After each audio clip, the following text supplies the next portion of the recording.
Dans cette capsule, nous allons vous présenter les principales fonctionnalités de la fenêtre cours boursier sur MarketQ. Tout d'abord, nous allons travailler dans l'espace de travail par défaut.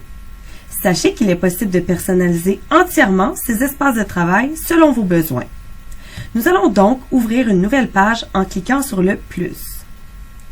Pour ouvrir la page de cours boursier, vous pouvez cliquer directement sur l'onglet au centre de la page ou le glisser à partir du menu principal. Maintenant, nous allons créer une liste de symboles fictive.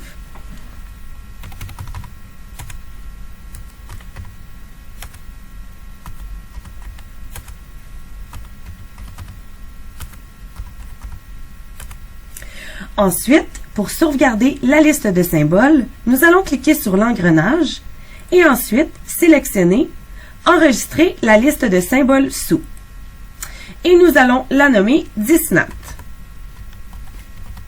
Ensuite, il suffit seulement de cliquer sur « OK » et la liste apparaîtra avec le nouveau nom donné. En cliquant sur la liste nouvellement créée, vous aurez quand même accès aux listes déjà configurées par MarketQ, exemple, en cliquant ici sur Nasdaq 100. Vous pouvez créer autant de listes que vous le souhaitez. Revenons à notre liste intitulée Disnat. Maintenant, nous allons vous présenter comment modifier et sauvegarder les entêtes et les colonnes de vos listes de cours boursiers. Encore une fois, il y a deux façons d'y avoir accès. En cliquant sur le bouton droit de la souris et en pointant votre curseur sur Entête, vous aurez la liste des entêtes offertes par MarketQ et celles que vous aurez personnalisées.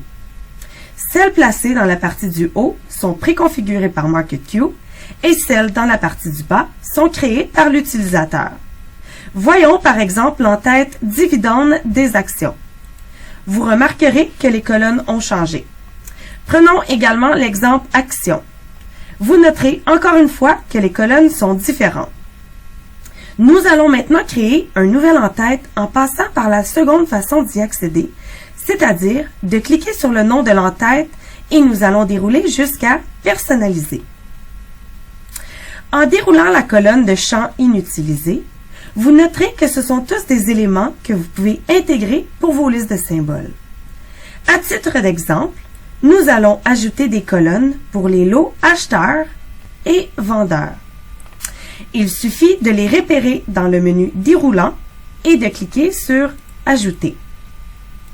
Si vous désirez modifier la disposition des colonnes, il est possible de cliquer sur les éléments dans la boîte de champs sélectionnés et de cliquer sur « Monter » ou « Descendre ». Dans notre exemple, nous allons bouger les colonnes « Lots acheteurs » et « vendeurs » pour les rapprocher de leurs prix respectifs. Sachez que vous pouvez supprimer des éléments qui vous sont inutiles en les sélectionnant et en cliquant sur « Supprimer ».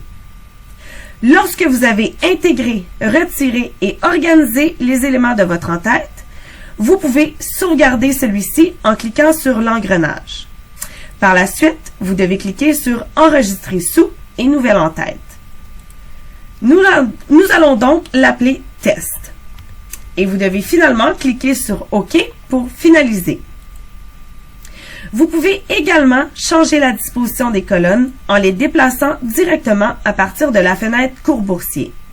Il suffit de cliquer sur le nom de la colonne et de maintenir le bouton de la souris enfoncé et de la déplacer. Finalement, pour conserver vos nouvelles modifications dans votre espace de travail, vous devez sauvegarder dans MarketQ.